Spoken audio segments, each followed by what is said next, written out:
It is the 24th day of the Israel-Gaza war. The death toll in the Strip has crossed the 8,500 mark. On the other side, the toll has remained the same at 1,400 since October 10th. Over the past 3 weeks, Israel's allies have come out in full support, but with the death toll in Gaza rising, they have increasingly started calling for a humanitarian pause. But the Israeli Prime Minister has rejected all these calls, saying, Israel will not agree to a cessation of hostilities with Hamas after the horrific attacks of October 7th. Calls for a ceasefire are calls for Israel to surrender to Hamas, to surrender to terrorism, to surrender to barbarism. That will not happen. Israel has rejected the ceasefire for two reasons. One, it sees a ceasefire as a surrender, and two, it feels a ceasefire will only benefit Hamas. But there's a growing call for a ceasefire due to the hostage situation. Around 220 people are currently in Hamas's captivity inside Gaza. Hamas has released a video allegedly showing 3 women captured during its October 7th attack inside Israel. One of the women delivers a brief statement criticizing Israel's response to the hostage crisis, while Israel has branded this entire video a psychological propaganda. This video raises an important point. Without a ceasefire, how is Israel going to get the hostages back home? Because Hamas has clearly said it will not free captives until a ceasefire. Common assessment of all of the, not only the cabinet members, but also all the security forces and the military, is that the ground action actually creates the possibility, not the certainty, but the possibility of getting our hostages out. Since the onset of the war, Israel has constantly made parallels between Hamas and the ISIS. Israel has been actively trying to pause this war for the greater good. This is a technique straight out of the United States textbooks, where Washington was seen fighting Osama bin Laden on behalf of the world. So everything it did to achieve that was somehow justified, from invading Afghanistan to displacing millions of innocent people. Now Israel is posing Hamas as the absolute evil of the world, which Netanyahu says puts the world civilization at greater risk. Well, I'm telling you right now that the future of our civilization is at stake. We have to win this war. We'll do it by minimizing civilian casualties, and may we succeed. Netanyahu says, and I quote, "We may succeed in minimizing civilian casualties." This statement in itself is testament that Israel's goal is clear. The first stage of the war was to minimize Hamas's attacks on Gaza, and the second phase was the ground invasion of the Strip. It is unclear what the third stage will bring or what it will be, but civilian casualties are not stopping the Israelis from changing its war strategy. So the big question is, what is the red line? What will it take for Israel to announce a ceasefire?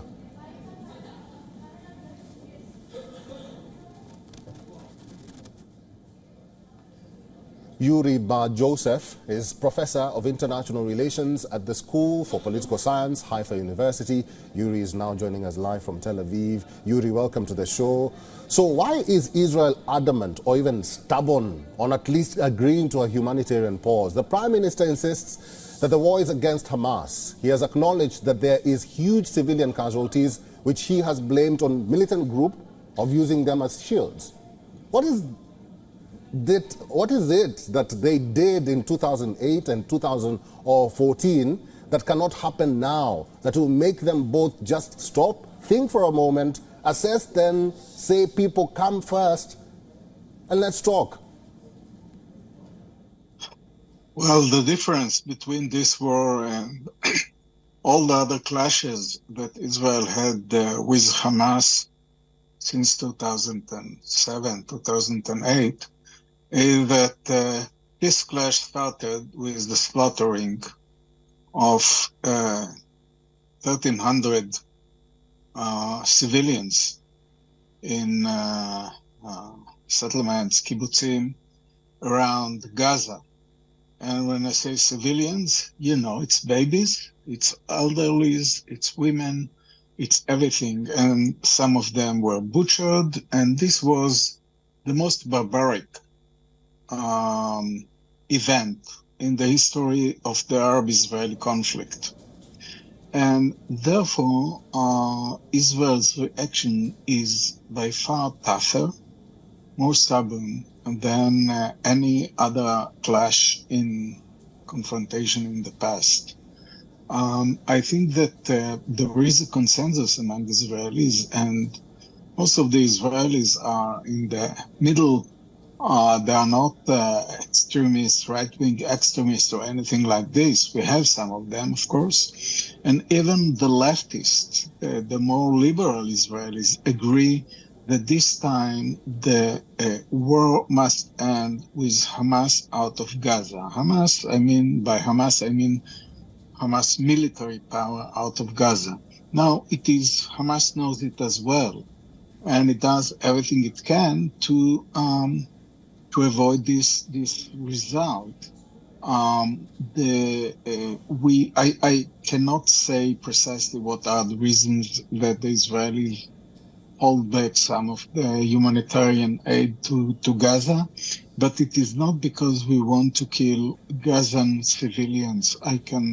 I'm sure about that. It is because the Hamas uses everything it can in order to get the gas, the ammunition, everything that it can get into Gaza, and Israel want to make sure that this doesn't happen in this war that started in such a bloodshed. Yuri, let me ask you this. Now that you've said that the main objective here is to fight Hamas, and we all agree that the main objective here is to fight Hamas, and it's what Israel is doing at the moment. But people are dying. The number of deaths is increasing by the day. We are talking about 8,500. Going forward, because Hamas also insisted that they will release the hostages if at all there's a ceasefire. So why is Benjamin Netanyahu not listening to that? As I said before, this is a very different war from any other war in the history of the Arab-Israeli conflict. It started with a bloodshed, with butchering of Israeli civilians, and not tens of them and not hundreds of them, but more than 1,000. From the Israeli perspective, there will be no truce or anything until the Hamas power is eliminated to a certain extent, until the Hamas cannot rule Gaza anymore and will have something else coming instead of Hamas rule in Gaza. It is very sad, and I personally feel very bad about the civilian casualties in Gaza, especially, of course, kids, boys, girls, All right, Yuri, let's talk about the hostage situation then. The government insists and continues to demand the unconditional release of all the hostages, while the West suggests a more dialogue approach, like talking to Hamas and coming up with a deal. Hamas has also given conditions for the release of those being held captive by them. So how else can Israel go about the hostage situation, in your own view? In my personal view, I think that it will be all the hostages in exchange for all the prisoners that Hamas wants that are held in Israel.